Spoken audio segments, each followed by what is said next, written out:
사도신경으로 신앙 고백하겠습니다.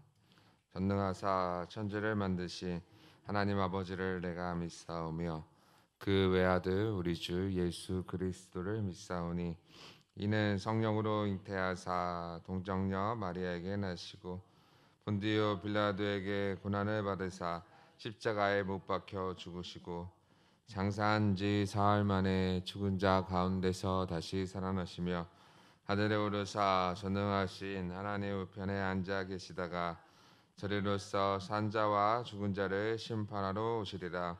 성령을 믿사오며 거룩한 공회와 성도가 서로 교통하는 것과 죄를 사하여 주시는 것과 몸이 다시 사는 것과 영원히 사는 것을 믿사옵나이다. 아멘. 찬송가 95장 찬양하겠습니다.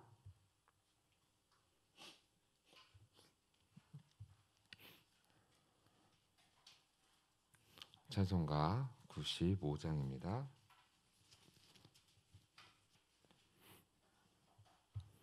나의 기쁨 나의 소망 되시며 나의 생명이 되신 주 밤낮 불러서 찬송을 드려도 늘 아쉬운 마음 뿌리세.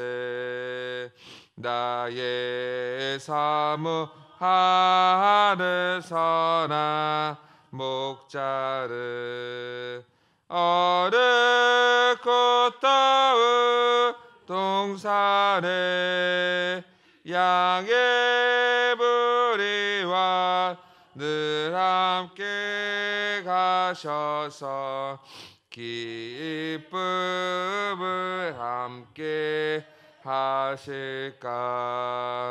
길도 없이 거친 넓은 들에서 갈 길 못 찾아 애쓰며 이리 저리로 헤매는 내 모양 저원수조로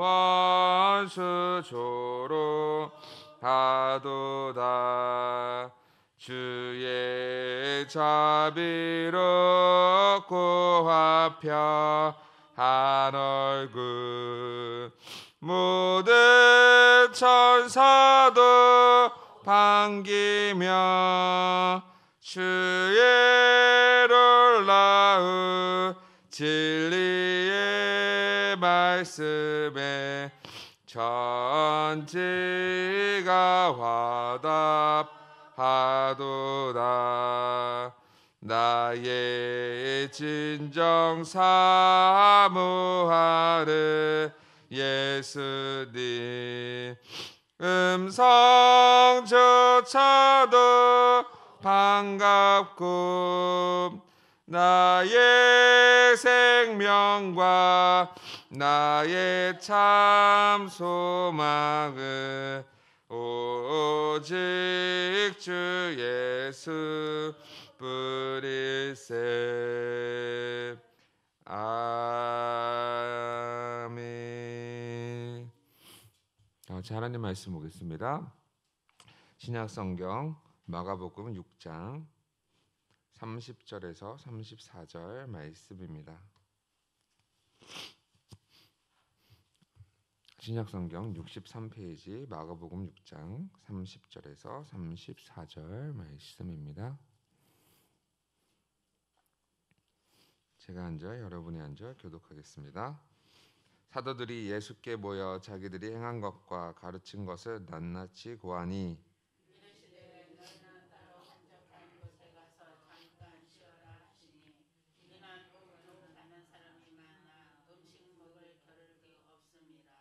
이에 배를 타고 따로 한적한 곳에 갈새 그들이 가는 것을 보고 많은 사람이 그들인 줄 안지라. 모든 도로부터 도보로 그곳에 달려와 그들보다 먼저 갔더라. 나 읽겠습니다. 예수께서 나오사 큰 무리를 보시고 그 목자 없는 양 같음으로 인하여 불쌍히 여기사 이에 여러 가지로 가르치시더라. 아멘. 오늘 본문은 우리가 잘 알고 있는 오병이어 기적이 일어난 사건의 그 바로 전 단계라고 볼 수 있는데요. 먼저 30절에 보면 사도들이 예수께 모여서 자기들이 행한 것과 가르친 것을 낱낱이 구한다라고 기록하고 있는데, 예수님께서 먼저 제자들을 전도 여행 시키셨잖아요. 그리고 세례 요한에 잠깐 세례 요한 등장했고, 왜 등장했냐면 예수에 대한 소문이 예, 많은 사람들에게 알려졌기 때문에 그 예수님에 대한 소문이 세례 요한 같다, 아니면 엘리야 같다, 선지자 같다라고 했기 때문에 잠깐 이 세례 요한의 죽음에 대해서 언급했지만, 오늘 이 본문은 그 예수님의 전도 여행과 그 제자들의 전도 여행과 연관이 있는 본문이다라는 것을 알 수 있죠. 전도 여행이 끝나고 나서 사도들이 예수 앞에 다 모였다라고 성경은 기록하고 있고, 자기들이 행한 것과 가르친 것을 낱낱이 고하였다라고 말씀하고 있어서 제자들의 전도 사역을 딱 두 가지로 요약하는데, 그것은 행한 것, 자신들이 그 전도 여행하면서 행한 것들이 있었고, 두 번째로는 가르친 것이 있었다라는 거예요. 그러니까 예수님께서 보내셨듯이 귀신을 내쫓는, 병을 치료하는 그 권능을 주셨잖아요. 그러니까 자신들이 행한 것에 대해서 보고를 하였고, 가르친 것, 예수님이 누구인지에 대해서 가르쳤겠죠. 당연한 거죠. 그러니까 이 복음 사역은 사람들을 치료하는 거예요. 간단하게 얘기하면 사람들을 치료했다. 영적으로나 육적으로나 치료한 사역이었다라는 것을 볼 수 있는데, 제자들은 그 일을 충실하게 감당하였고 예수 앞에 모여서 자신들의 행한 것과 그리고 가르친 것을 낱낱이 고하였다라고 성경은 기록하고 있어요. 그 사역이 마치고 나서 예수님께서 31절에 명령을 하시는데, 이르시되 너희는 따로 한적한 곳에 가서 잠깐 쉬어라 하시니, 이는 오고 가는 사람이 많아 음식 먹을 겨를도 없습니다. 그러니까 사역한 후에 따로 필요한 것이 뭐냐? 휴식이라는 거죠. 휴식. 너무 일에 얽매이다 보면은 사람이 지치잖아요. 그러니까 때로는 사역도 마찬가지로 휴식이 필요한 거예요. 근데 이 휴식에 대해서 세 가지 정도로 요약하시는데, 첫 번째가 따로, 그러니까 휴식은 따로 취하는 거죠. 그러니까 사람들 많은 곳에 취하는 것이 아니라 따로, 그러니까 함께 제자들이 뭉쳐 있었지만 따로 각자의 장소에 가서 쉬어라라고 명하고 계시는 거죠. 두 번째로 한적한 곳에 가라고 하는 것은 사람들이 없는 장소로 가라는 거죠. 그러니까 일상에서 벗어나 아무튼 다른 장소로 이동해서 한적한 곳에 가서 쉬는 것이 필요하다. 그리고 잠깐 쉬어라. 오래 쉬지 말고 잠깐 쉬어라라고. 휴식은 잠깐 쉬는 거죠. 근데 많은 교회들이 착각하고 있는 것 중에 하나가 뭐냐면, 사역을 쉬면 안 된다고 생각을 해요. 그러나 쉬면은 그 사역이 끝난다고 생각을 하죠. 그런데 그런 것이 아니라 사역은 체력과 관련도 있고, 그렇죠? 우리가 충전을 해야 또 그 충전된 것을 나눠줄 수 있는 거잖아요. 충전 안 돼서 계속 방전시키면은 그 사람은 방전돼서 더 이상 줄 게 없는 거잖아요. 그런 것처럼 사역에는 휴식도 필요하다. 그 휴식이 교회를 망가뜨리는 것이 아니라 오히려 충전의 기회로 삼고, 오히려 더 그게 교회를 활성화시킬 수 있는 방안이라는 거예요. 그런데 많은 교회들이 그냥 방전만 많이 시키죠. 방전시키는 것에 다 끝나는 안타까움이 있는데, 사역은 충분한 휴식도 필요하고, 그리고 또 열심히 또 다시 사역하는 것도 필요하다. 이 두 가지가 같이 가야 돼요. 따로 갈 필요가 없어요. 그래서 예수님께서 말씀하시듯이 따로 한적한 곳에 가서 잠깐 쉬어라. 참 예수님은 인격적이시죠. 잠깐 쉬어라. 이는 오고 가는 사람이 많아 음식 먹을 겨를도 없습니다. 얼마나 사람들이 예수님 앞에 붙는 사람들이 얼마나 많으면 밥 먹을 시간도 없다고 성경은 기록하겠어요. 그러니까 그 시간에 예수님은 또 제자들을 쉴 수 있는 시간도 허락하여 주셨다. 32절에 보면 이에 배를 타고 따로 한적한 곳으로 갔어요. 제자들이 예수의 말씀을 듣고 어떻게 배를 타고 한적한 곳으로 갔죠. 휴식을 취하기 위해서 간 거예요. 근데 33절에 보니까 그들이 가는 것을 보고, 그러니까 제자들이 가는 것을 보고 많은 사람들이 그들인 줄 알았다라고 기록하고 있어요. 그러니까 제자들이 이동하니까 많은 사람들이 그들이 누구 제자인지 안 거죠. 그래서 모든 고을로부터 도보로 그곳에 달려와 그들보다 먼저 갔더라. 참 사람들의 열정이 대단해요. 제자들은 배를 타고 걷는데 사람들은 도보로 갔는데 제자들보다 먼저 도착한 거예요. 대단한 사람들이죠. 그러니까 예수님과 제자들이 그 당시에 얼마나 유명 인사였는지 사실은 밥 먹는 시간도 없었다. 그 지나가는데 배 타고 가는 것도 알고 먼저 도착했어요. 그러니까 이들이 얼마나 하나님의 말씀을 사모했을까라는 생각도 한번 해보는 거죠. 옛날에 이 저는 그때 없었으니까 잘 몰라요. 저 다 들은 거예요.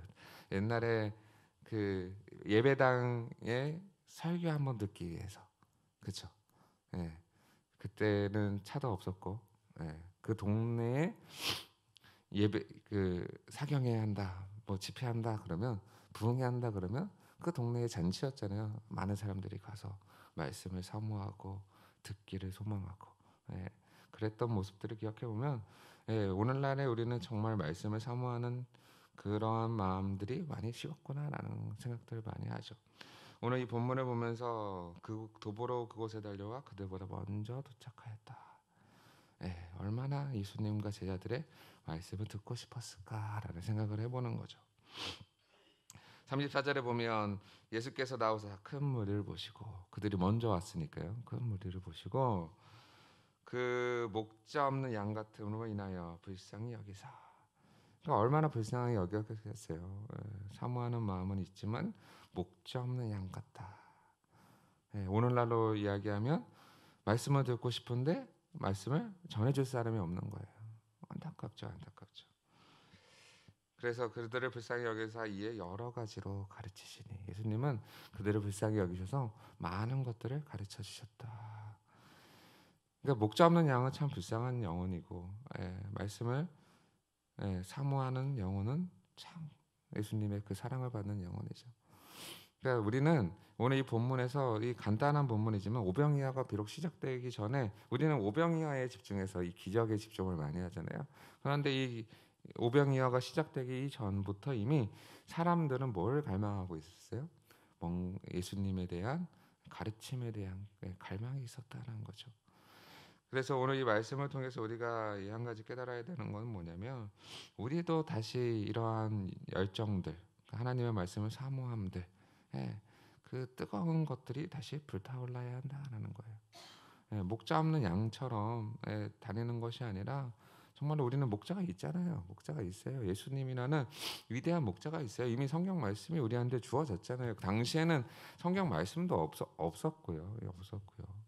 근데 이미 우리에게는 성경 말씀도 주어졌고 목자도 있고, 뭐 우리가 소망이 없는 사람들도 아니고 말씀이 없는 사람들도 아니라는 거예요. 그런데 한 가지 뭐냐? 우리가 착각하고 있는 거죠. 오늘날에는 말씀의 홍수의 시대에 살고 있다, 이런 얘기를 많이 들어보셨잖아요. 말씀의 홍수 시대에 살고 있으면 뭐예요? 정작 우리 자신이 말씀에 대한 갈망이 없다는 거죠. 이게 문제죠. 아무리 말씀이 홍수처럼 밀려온다고 해도 그냥 그래, 우리는 말씀의 홍수 시대에 살고 있어, 착각에 불과하다라는 거죠. 정작 내 자신은 말씀에 대한 갈망과 사모함이 없다. 이게 오늘날 한국 교회의 가장 이 위험한 문제인 거예요. 속고 살아가고 있는 거죠. 말씀의 홍수, 우리 안에 그 말씀에 대한 홍수가 넘쳐나야 되는 거예요. 그래서 오늘 예수님께서 목자 없는 양 같은 사람이 되지 말고, 목자 없는 양 같은 사람들이 되지 말고, 정말로 예수님 안에서 예수님의 그 가르침을 받아서 예수님의 말씀을 들음으로, 말씀을 읽음으로, 말씀을 암송함으로, 말씀을 공부함으로, 정말로 그 우리 안에 그 열정들이 넘쳐남으로 여기에 나와 있는 사람들보다 더 위대하게, 더 감사하게 하나님의 말씀을 사모하며 그 말씀대로 살아가시는 귀한 성도님들 되시기를 간절히 소망합니다. 기도하겠습니다.